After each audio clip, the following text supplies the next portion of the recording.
Bismillahirrahmanirrahim. Assalamualaikum warahmatullahi wabarakatuh. Perkenalkan, nama saya Burhan Fatahuddin Robani, NIM 621141604. Sebelum saya memulai presentasi saya pada kesempatan kali ini, izinkan saya mengucapkan banyak terima kasih kepada penguji 1, penguji 2, dan penguji 3, beserta sekretaris sidang yang telah bersedia untuk menguji saya yang berjudul Analisis Minat Aktivitas Olahraga pada Anak Penyandang Disabilitas SMPLB Kota Semarang tahun 2020. Sebelum saya memulai presentasi, izinkan saya mengucapkan banyak terima kasih terhadap pembimbing saya, Dr. Taufik Hidayah MKes, yang telah bersedia membimbing saya sehingga skripsi ini dapat terselesaikan. Langsung saja, pada bab 1 atau bab pertama, pendahuluan akan dibahas tentang latar belakang masalah, identifikasi masalah, pembatasan masalah, rumusan masalah, tujuan penelitian, dan manfaat penelitian. Latar belakang masalah, olahraga merupakan sebuah kegiatan di mana semua orang harusnya memiliki hak yang sama dalam melaksanakannya, tidak terkecuali penyandang disabilitas. Lalu sesuai amanah undang-undang bahwasanya seluruh penyandang disabilitas memiliki hak untuk memperoleh kesamaan dalam bidang olahraga. Kesamaan hak tersebut baik dalam segi fasilitas, pelatihan, pendidikan, pembinaan, maupun kesamaan kesempatan ketika ingin menjadi seorang profesional dalam bidang olahraga. Kemudian bagi penyandang disabilitas, olahraga bisa menjadi sebuah sarana untuk berprestasi ketika dia sendiri ingin terjun dalam profesional. Akan tetapi, untuk melaksanakan perkembangan olahraga adaptif yang lebih jauh, perlu untuk mengetahui minat yang dimiliki oleh para penyandang disabilitas beserta faktor apa saja yang bisa mempengaruhinya dalam perkembangan minatnya. Kemudian rumusan masalah, kemudian setelah dilakukan identifikasi masalah dan pembatasan, saya tentukan rumusan masalahnya. Yang pertama, berapa besar minat siswa SMPLB Kota Semarang terhadap aktivitas olahraga? Yang kedua, faktor apa yang paling berpengaruh dalam perkembangan minat anak penyandang disabilitas terhadap aktivitas olahraga? Kemudian tujuan penelitian, untuk mengetahui berapa besar minat siswa SMPLB Kota Semarang terhadap aktivitas olahraga. Yang kedua, untuk mengetahui faktor apa yang paling berpengaruh dalam perkembangan minat anak penyandang disabilitas terhadap aktivitas olahraga. Selanjutnya, bab 2 atau tinjauan pustaka. Yang pertama akan saya jelaskan tentang definisi minat. Definisi minat yang dimaksudkan dalam penelitian ini ialah sebuah rasa ketertarikan yang berasal dari dalam diri individu terhadap suatu kegiatan atau objek yang sifatnya positif atau menyenangkan ketika individu melaksanakan kegiatan atau hal tersebut. Kemudian menurut Kamus Besar Bahasa Indonesia itu sendiri, minat diartikan sebagai keinginan yang kuat, gairah, kecenderungan hati yang sangat tinggi terhadap sesuatu. Berikutnya fungsi minat. Fungsi minat sendiri ialah untuk mendorong seseorang individu melakukan suatu kegiatan tertentu secara senang dan sukarela, dalam hal ini untuk berolahraga. Menurut Careca pada tahun 2012, seseorang yang mempunyai minat tinggi terhadap suatu aktivitas atau kegiatan tertentu, baik itu yang berbentuk permainan ataupun pekerjaan, maka dia akan berusaha keras untuk belajar dan aktif dalam aktivitas tersebut ketika dibandingkan dengan orang yang memiliki minat lebih rendah atau tidak berminat sama sekali terhadap aktivitas atau kegiatan tersebut. Kemudian faktor yang mempengaruhinya, setelah saya lakukan literatur dari beberapa ahli, saya tentukan menjadi 2 faktor. Yang pertama, faktor intrinsik atau dari dalam diri. Di dalamnya ada motivasi, kemudian perasaan senang, dan juga perhatian atau sikap terhadap suatu objek atau kegiatan itu sendiri. Kemudian yang kedua, faktor dari luar diri atau faktor ekstrinsik. Faktor ekstrinsik sendiri menjadi ada dorongan dari keluarga, dukungan dari lingkungan atau tempat tinggalnya, dukungan dari ketersediaan sarana dan prasarana, kemudian dan juga dari sekolah maupun teman bermainnya atau teman sebayanya. Kemudian menurut Undang-Undang Nomor 8 Tahun 2016 tentang penyandang disabilitas adalah setiap orang yang mengalami keterbatasan fisik, intelektual, mental, dan atau sensorik dalam jangka waktu lama, yang dalam berinteraksi dengan lingkungan dapat mengalami hambatan, kesulitan untuk berpartisipasi secara penuh dan efektif dengan warga negara lainnya berdasarkan kesamaan hak. Kemudian kerangka teori, minat aktivitas olahraga pada anak penyandang disabilitas terbentuk dari dua faktor. Di antaranya faktor intrinsik yang meliputi motivasi atau keinginan, sikap dan juga perasaan senang. Selain itu juga faktor ekstrinsik yang meliputi dukungan dari keluarga, sekolah, lingkungan, dan teman sebayanya. Berikutnya bab 3 yang akan membahas tentang metodologi penelitian seperti jenis dan desain penelitian, berapa populasi yang akan diteliti, bagaimana sampel diambil beserta jumlahnya, instrumen apa yang digunakan, hasil uji coba instrumen, prosedur penelitian, beserta teknik analisis datanya. Penelitian ini menggunakan metode survei kuantitatif dengan menggunakan pendekatan deskriptif. Menurut Suharsimi Arikunto, penelitian deskriptif adalah pendekatan yang dimaksudkan menguji hipotesis, tetapi lebih menggambarkan keadaan seperti apa adanya tentang suatu variabel, gejala, atau keadaan. Kemudian populasi dalam penelitian ini berjumlah 297 populasi yang terbagi dalam beberapa SMPLB di seluruh kota Semarang. Yang kemudian dari populasi tersebut diambil sejumlah 167 sampel dengan kemungkinan salahnya sebesar 5%. Selanjutnya, sebagai instrumen dalam penelitian ini digunakan kuesioner atau angket. Kemudian teknik analisis datanya, dalam penelitian ini saya menggunakan analisis deskriptif atau statistik deskriptif. Selanjutnya, uji coba instrumen. Untuk menguji validitas dan reliabilitas instrumen sendiri, itu menggunakan, atau saya dalam penelitian ini sesuai panduan menggunakan dua tahapan. Yang pertama adalah judging expert, di mana saya sebagai peneliti meminta pertimbangan dan masukan dari expert tentang angket saya, di mana apakah angket saya sudah layak untuk diedarkan atau belum. Kemudian ketika saya sudah lolos atau sudah dinyatakan bisa untuk diedarkan, saya uji cobakan terhadap populasi. Nah, uji coba terhadap populasi atau sampel yang diambil dari populasi sejumlah 30 sampel, yang dimana sampel tersebut tidak bisa digunakan lagi menjadi sampel dalam penelitian saya. Kemudian dari hasil uji coba instrumen yang sejumlah 35 soal tersebut, 30 soal sendiri dinyatakan valid, sedangkan 5 soal dinyatakan tidak valid. Selanjutnya, hasil uji reliabilitas.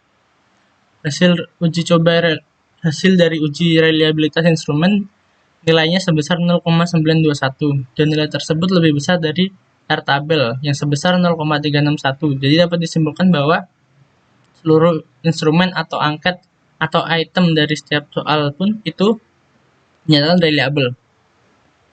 Berikutnya tahapan penelitian. Dalam penelitian ini yang pertama adalah permohonan izin, baik kepada responden maupun sekolahan. Secara lebih rinci, pertama saya sebagai peneliti meminta izin kepada sekolah selaku penyelenggara, kemudian dinas terkait juga, dan kemudian baru terhadap respondennya. Kemudian setelah diberikan izin, saya membagikan kuesioner kepada responden secara langsung. Pembagian kuesioner sendiri terbagi menjadi dua metode, ada yang dengan metode fisik dan juga metode online. Karena sedang dalam kondisi pandemi COVID-19, jadi tidak semua sekolah ada tatap mukanya, ada pertemuan antara guru dengan siswanya. Kemudian setelah kuesioner dibagi, langsung saya minta untuk diisi kuesionernya. Kemudian tahapan pasca penelitian, yang pertama rekap hasil penelitian, di mana saya sebagai peneliti merekap seluruh hasil penelitian atau jawaban dari setiap responden dan juga mengolah dan menganalisis datanya. Dan dari seluruh hasil responden, saya peroleh distribusi jawaban responden, saya bagi dalam setiap faktornya. Yang pertama, distribusi jawaban responden berdasarkan faktor intrinsik, motivasi atau keinginan, di mana yang memilih jawaban sangat setuju sebesar 24,85%. Kemudian setuju sebesar 57,29%. Berikutnya tidak setuju sebesar 17,41%. Dan juga sangat tidak setuju 0,45%. Kemudian distribusi jawaban responden berdasarkan faktor intrinsik sikap. Sangat setuju sebesar 19,29%, setuju sebesar 58,45%, tidak setuju sebesar 20,6%, dan sangat tidak setuju sebesar 1,67%. Kemudian distribusi jawaban responden berdasarkan faktor intrinsik perasaan senang.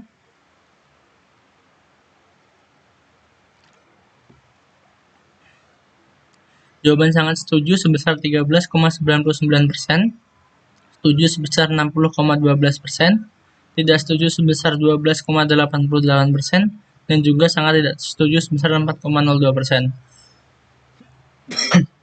Berikutnya distribusi jawaban responden berdasarkan faktor ekstrinsik.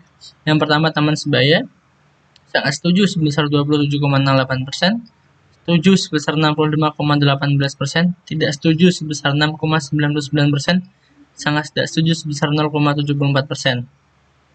Kemudian faktor ekstrinsik keluarga, sangat setuju sebesar 20,36%, setuju sebesar 67,5%, tidak setuju sebesar 10,95%, dan juga sangat tidak setuju sebesar 1,19%. Selanjutnya distribusi jawaban responden faktor ekstrinsik sekolah. Yang pertama, sangat setuju sebesar 25,48%, setuju sebesar 68,1%, tidak setuju sebesar 5,12%, sangat tidak setuju sebesar 1,31%.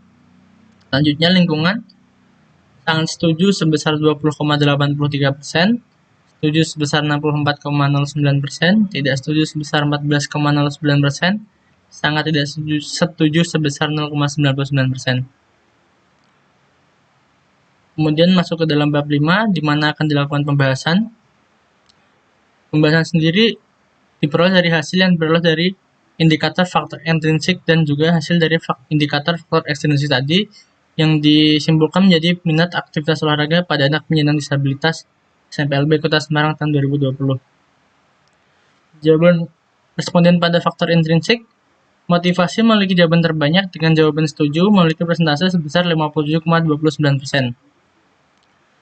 Sikap memiliki persentase jawaban terbesar adalah setuju dengan persentase 28,45%. Perasaan senang ketika melakukan aktivitas olahraga diperoleh hasil 60,12% jawaban setuju. Kemudian jawaban responden pada faktor ekstrinsik, teman sebaya memiliki jawaban terbanyak dengan jawaban setuju memiliki persentase sebesar 65,18%. Keluarga memiliki persentase jawaban terbesar adalah setuju dengan persentase 67,5%. Sekolah memiliki persentase jawaban terbesar setuju dengan 68,10%. Lingkungan memiliki persentase jawaban 64,09% jawaban setuju.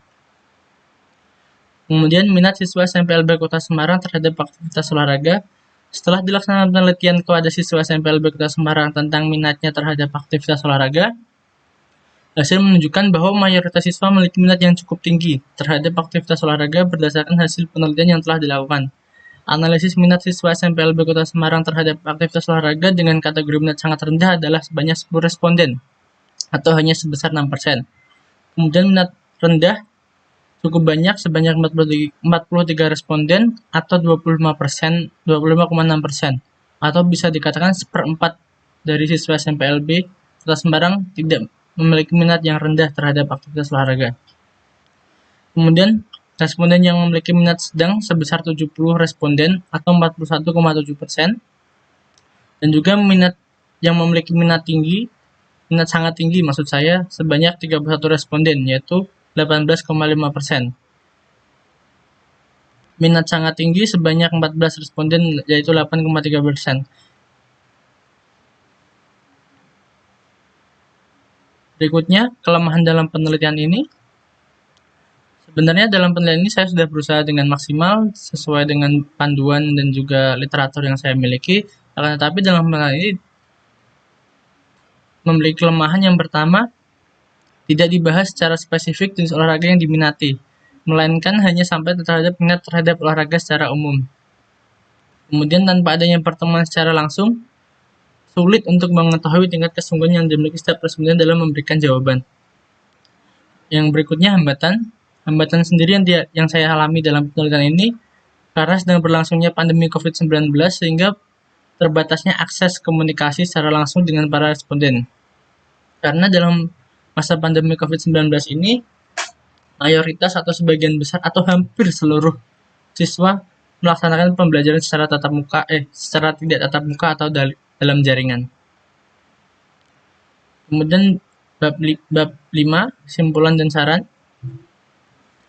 Dari total responden diperoleh data bahwa siswa yang memiliki minat sangat tinggi adalah 14 responden atau dipresentasikan dari seluruh responden menjadi 8,3%.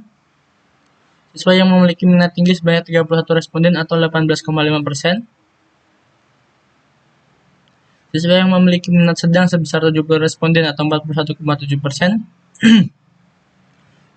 Siswa yang memiliki minat rendah sebanyak 43 responden atau 25,6%. Siswa yang memiliki minat sangat rendah 10 responden atau 6% dari total responden. Saran dari saya untuk sekolah, perlu adanya pengoptimalan perhatian kepada siswa yang memiliki minat dalam olahraga, salah satunya melalui optimalisasi ekstrakurikuler. Ketika keadaan sudah memungkinkan atau ketika pandemi COVID-19 sudah selesai atau mungkin ketika sudah ada cara lain untuk melakukan pembelajaran secara tatap muka di sekolah. Kemudian optimalisasi atau pengoptimalan sarana dan prasarana yang ada prasarana olahraga yang ada di sekolah karena tidak semua sekolah terdapat sarana dan prasarana olahraga yang memadai untuk siswa berolahraga. Kemudian untuk kritik berikutnya, melaksanakan penelitian dengan pengawasan secara langsung dan penyebaran kuesioner langsung kepada responden serta dilakukan pendampingan dalam pengisian angket. Yang kedua, menentukan populasi yang akan diteliti secara lebih spesifik untuk mengoptimalkan hasil penelitian. Memberi edukasi mengenai manfaat dari aktivitas olahraga kepada siswa SMPLB yang notabene sedang dalam proses pertumbuhan dan perkembangan. Berikut dokumentasi penelitian. Yang pertama ini ada di SMPLB Swadaya, kemudian ini di Dharma Mulia SMPLB Negeri Semarang, dan ini juga di SMP Negeri Semarang. Terima kasih, saya kira itu dari saya. Kurang lebihnya saya mohon maaf. Wabillahi taufiq wal hidayah. Wassalamualaikum warahmatullahi wabarakatuh.